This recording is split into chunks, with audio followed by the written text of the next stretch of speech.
Today we'll be reading about the first chapter of class 12th, sexual reproduction and flowering plants. Uh, Most of the students who are preparing for NEET and other competitive exams don't know that how to read the NCERT. They don't know that on which points they have to focus more and which points they have to ignore or which points they have to skip. So, whatever written in the book, you don't have to read everything. There are a few important points from the NEET point of view.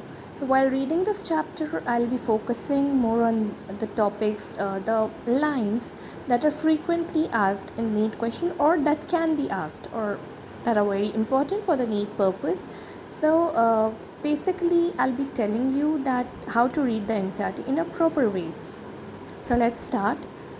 Okay, I've already underlined this. All flowering plants show sexual reproduction. So you can also underline this uh, that all flowering plants show sexual reproduction. Okay, here in the next paragraph, it is written that human beings have an intimate relationship with flowers since time immemorial.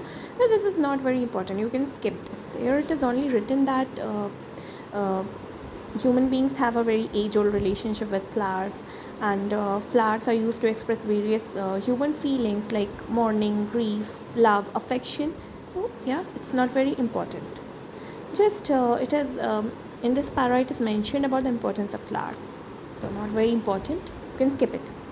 The next para is also the same. Yeah, you can focus on the word. You should know about this word, floriculture. Yeah, you can see this diagram. It's a very basic diagram, but yeah, every diagram is very important. So this is the ovary. This is the female part of the flower, the ovary, the stigma, and the style. Okay, so this is the male part of the flower. As you can see that this is the anther, the bilobed structure. We'll read about it further. And this is the filament, the tube-like structure, the long structure, filament-like structure that you see. And this is the sepal, and this is the petal. The yellow colored is the petal, and this is the sepal. You must have read about the sepals and the petals in class 11th, morphology in flowering plants. But here also I'll tell you about this. So let's move ahead. So this para you can skip. Okay, yeah, a diagrammatic representation of the lateral section of the flower. You know the lateral section and the transverse section. Transverse section and the lateral sections are two types of sections. Um, the lateral section basically is like this side, and transverse section is this. Maybe I'm not able to explain this, but yeah, lateral section. This is a diagrammatic representation of the lateral section of the flower. Okay, so the next paragraph says, much before the actual flower is seen on the plant, the decision that the plant is going to flower has taken place. Several hormonal and structural changes are initiated, which lead to differentiation and further development of the floral primordium. Inflorescences are formed which bear the floral buds and then the flowers. In the flower, the male and the female reproductive structure, the endoecium and the gynoecium, differentiate and develop. So basically, the flower is the reproductive structure of a plant.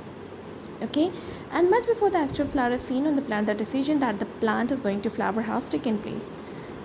So before the plant, actually the flower is seen on the plant, the decision that the plant is going to flower has taken place. And after that, several hormonal changes, several structural changes takes place in the plant. Then the floral primordium develops. Primordium is the primitive structure that we see on the plant before the actual flower. Okay, so primordium is a kind of a primitive structure that develops before the actual flower. Inflorescences are formed. Inflorescence is a pattern of arrangement of the floral buds. You must have read in class 11th morphology that there are two types of inflorescence, the racemose and the cymose inflorescence. The racemose inflorescence, the pattern of arrangement of floral buds is acropetal, and in cymose inflorescence it is basipetal. What is basipetal? Basipetal means the youngest flower is born on the top, and the other flower, the youngest flower is the basipetal arrangement, matlab cymose inflorescence. In the cymose inflorescence, the oldest flower is on the top, and the young flower are born towards the base. Matlab the oldest flower is on the apex, and towards the base of the floral axis, towards the base the young flowers are born. So this is the basipetal arrangement, cymose inflorescence. Okay, and in the racemose inflorescence, the young flowers are born on the upper side, means towards the apex side, and the old flowers are born towards the base. Okay, base of the floral axis. So this is the racemose and cymose inflorescence. There are two types of inflorescence. There are many more, but you don't have to study about that, because in NCERT there are only two types of inflorescence mentioned. Yeah, so this is done. The inflorescence are formed which bear the floral buds and then the flowers. And in the flower, the male and female reproductive structure, the androecium and the gynoecium, differentiate and develop. So this is all written in the paragraph. Let's move ahead. Okay, now here we'll be discussing about the male reproductive part: stamen, microsporangium, and the pollen grain. Stamen is the male reproductive part. Stamen consists of two parts. The typical stamen, the long and the slender stalk, called the filament, as I've already shown you in this diagram. This is the filament. This is the male reproductive part, this is the anther, and this is the filament. The male reproductive part is called the microsporangium or the stamen, and the pollen grain is the male gametophyte. So yeah, here we'll be discussing about that. So let's discuss this. So the long and the slender stalk is the filament, and the terminal generally bilobed structure. So the anther is a bilobe structure. Lobe means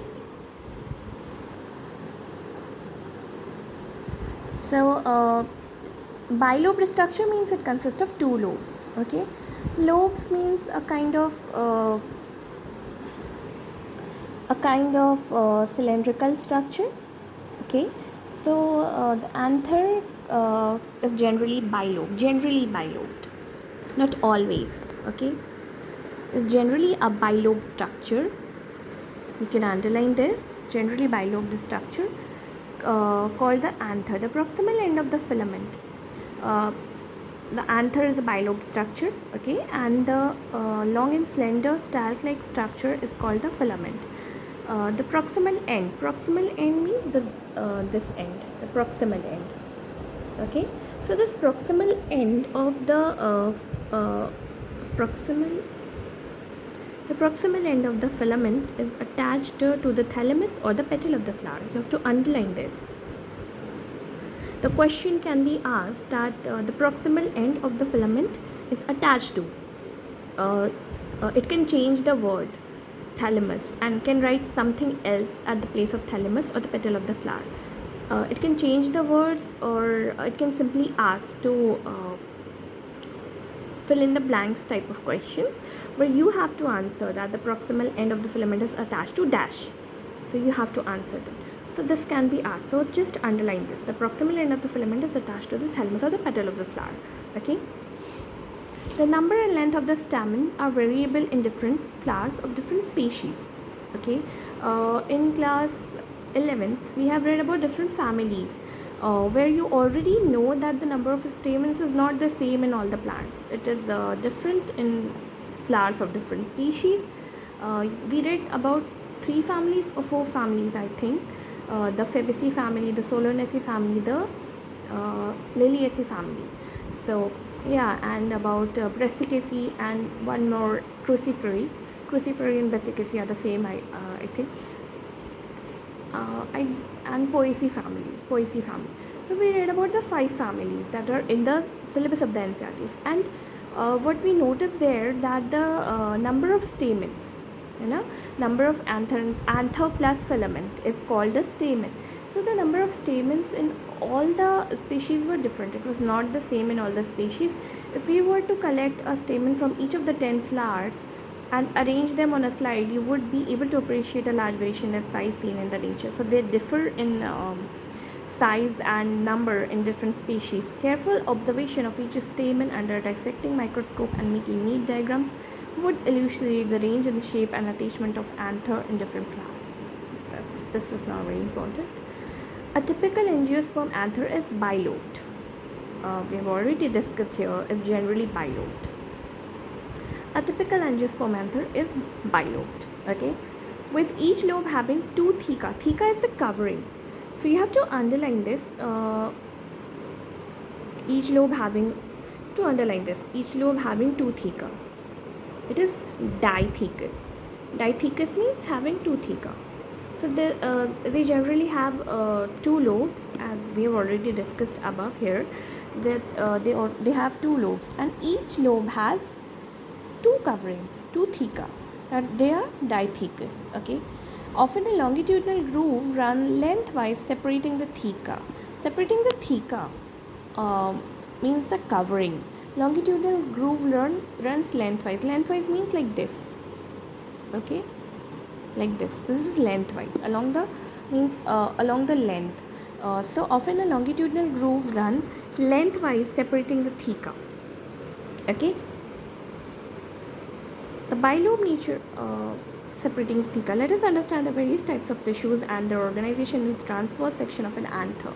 The bilobe nature of an anther is very distinct in the transverse section of the anther. The anther is 4-sided tetragonal. Okay, the anther is the 4-sided tetragonal, consisting of 4 microsporangia located at the corners, 2 in each lobe.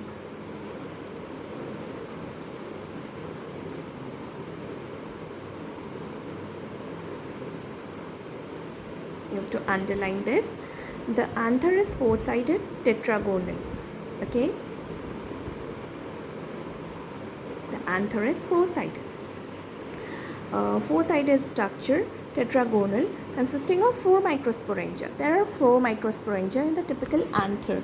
Okay, it is bilobed, as we have already discussed, and it has 4 microsporangia. Okay, 4 microsporangia and 2 are located in each lobe.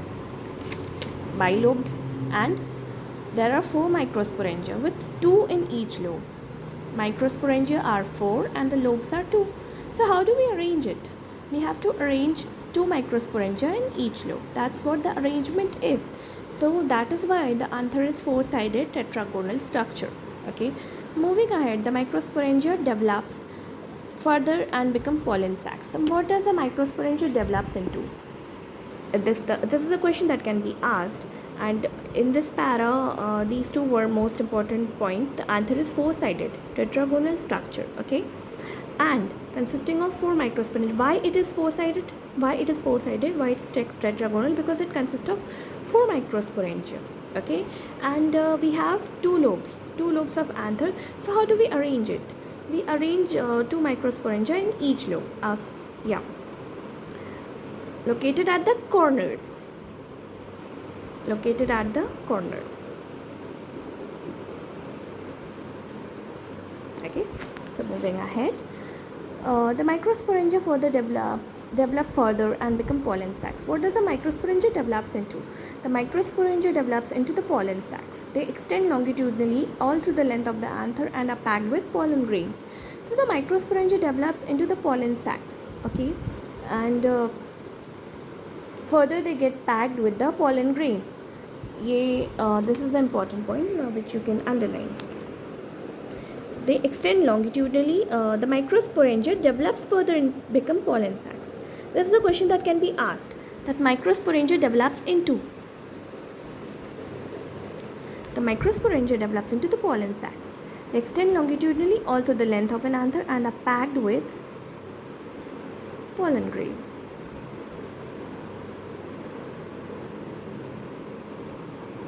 So what does the microsporangia develops into? The microsporangia develops into the pollen sacs. Okay. Extend longitudinally. Longitudinally I have already told. Longitudinally means like this. And when we cut the longitudinal section, this is the transverse section of the flower. Means transverse section means like this. And this is the longitudinal section. When we make a cut like this, this is the longitudinal section. So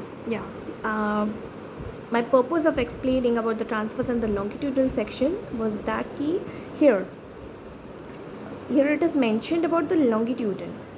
They extend longitudinally, means like this. Longitudinally means lengthwise. So they extend lengthwise, longitudinally, all through the length of an anther and are packed with pollen grains.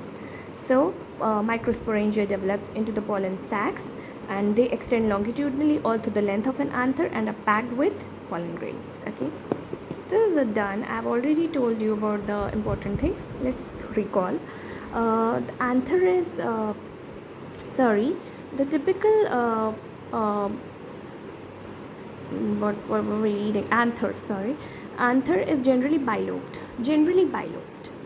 Okay, it is generally bilobed with each lobe generally bilobed structure, and the filament is the long and ascender stalk, and whereas the proximal end of the filament is either attached to the thalamus or the petal of the flower. Thalamus is the basal part on which the in this flower, this is the thalamus. Okay, the basal part on which the other floral parts develop. Like this is the basal part on which the sepals have developed, the petals have developed, the androecium and the gynoecium have developed. This is the thalamus. So yeah, the proximal end of the thalamus filament is either attached to the thalamus or the petal of the flower. So this is a question that can be asked. Okay, the number of and length of the stamens are variable in flowers of different species. Now this can also be asked, that the number and length of the stamens are same. Matlab it can change the statement. They can change the statement. They can just say, here it is written that the number and length of stamens are variable. Yeah, variable. But they can change the statement to the number and length of stamens are same in flowers of different species. So you have to focus on this, that they are variable in flowers of different species. The number and length of the stamens are variable. Yeah, okay. Now moving ahead, if you were to collect a stamen each from 10 flowers and arrange them on a slide, you would be able to appreciate this. Is not very important. Stamen under dissecting microscope and making neat diagram, the range and sequence and arrangement of it is only mentioned that the number and length of the stamen is different in different species. Okay, a typical angiosperm anther is bilobed. We have already discussed it, that it is bilobed with each lobe having two theca. That is a dithecous. Two theca means, the theca means covering.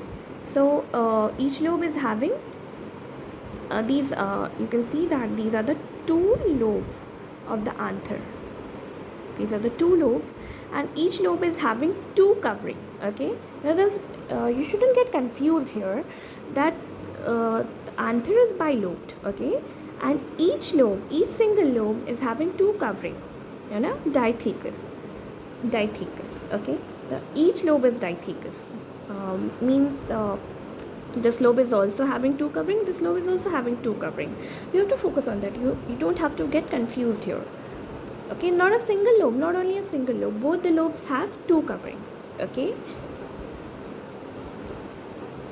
each lobe having two theca. Often a longitudinal groove run lengthwise separating the theca. Okay, the longitudinal groove means a kind of division, something that divides. Run lengthwise separating the theca. It separates the theca, the covering. Okay, yeah. This is the kind of groove that separates the theca. Let us understand the various tissues that are organized. The bilobe nature of anther is very distinct in the transverse section of the anther. Transverse section, I've already told you about this. This is the transverse section of the flower, and yeah, here will be so yeah, here it is written, the bilobe nature of an anther is very distinct in the transverse section of the anther. So when we cut the transverse section, like this. Okay, like this. Yeah, if suppose this is a pen, so if we cut it like this, okay, from here, and if we cut it like this, matlab from here, it is the longitudinal section and this is the transverse section. When we cut it like this, as you can see the motion of my finger, so when we cut it like this is the transverse section and this is the longitudinal section. Okay, so yeah, the bilobe nature is more clearly visible, more distinct means it is more clearly visible in the transverse section. This we have already read about this. We were just recalling it. Yeah. So the anther is four-sided, tetragonal. Why do we call it tetragonal? Because it has four microsporangia, and we have two lobes, as we have already discussed. So how do we arrange the microsporangia, we have to arrange it 2 in each lobe, okay, and it is located at the corner. The microsporangia develops into pollen sacs and they extend longitudinally all through the length of the anther and are packed with pollen grains. So I've already underlined the points that are important from the need point of view, and you have to focus more on this, and rest of the things you can generally ignore. Like this entire paragraph, it is only mentioned that the number and length of the stamen are different in flowers of different species, so you don't have to read it all, just you can just skip it, okay. So I think this is all for today. Again, further we'll be reading about the structure of the microsporangium. Thank you.